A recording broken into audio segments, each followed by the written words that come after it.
அழைக்கப்பட்டவன் என்கிற அடையாளத்தை மாற்றாமல் இல்லைகள். எந்த சூழ்நிலை யாருக்கு முன்பாகவும் எப்படிப்பட்ட அடைப்பட்ட வாசலுக்கு முன்பாக ஒரு தேவ பிள்ளை நாம் யார் என்பதை காட்டணும்.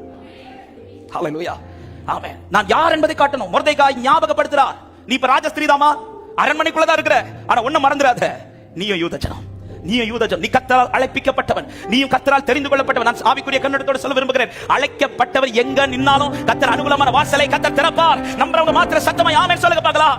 ஹல்லேலூயா.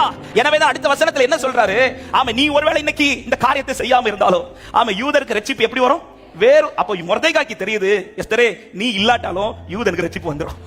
ஹல்லேலூயா. நீ இல்லாட்டாலும் கர்த்தர் அனுகூலமான வாசலை யூதருக்கு திறப்பார். ஆனா நான் உனக்கு எச்சரிக்கிறது, உன் அழைப்பை மாத்திராத. இந்த காலை நேரத்தில் இந்த வார்த்தை தான் அதிகம் ஆண்டவர் தியானிக்க வைத்தார். இன்னைக்கு சில காரியத்தை சுதந்தரிப்பதற்காக நாம தேவன் அழைத்த அழைப்பிலிருந்து தாழ்ந்து போகிறோம். பேதுரு கொஞ்ச நேரம் நெருப்புக்கு முன்பாக குளிர் காய்வதற்காக தான் அவரோடு கூட இருந்தவன் என்பதை சொல்லுவதற்கு வெட்கப்பட்டான். சில காரியத்தை சுதந்தரிக்கணும்னா நான் கர்த்தருடையவன் என்பதை காண்பிக்கிறது ஸ்டாப் ஆகணும்.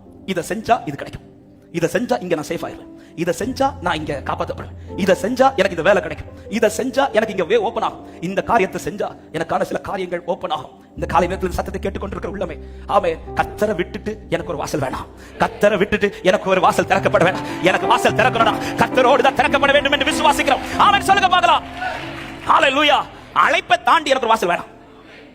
நான் கர்த்தருடையவன்கிறத காட்டுறதுனால எனக்கு வாசல் அடைபடுதுன்னா ஓகே. ஆனா ஒரு காரியத்தை தைரியமாய் சொல்லுகிறேன், கர்த்தருடையவனாய் நீ நிற்பாயானால் அடைபட்ட வாசல் திறக்குமே தவிர கர்த்தர் வாசலை அடைக்க விட மாட்டார் என்று நம்புகிறவர்கள் சத்தமாய் ஆமென் சொல்லுங்க பார்க்கலாம். அவருடைய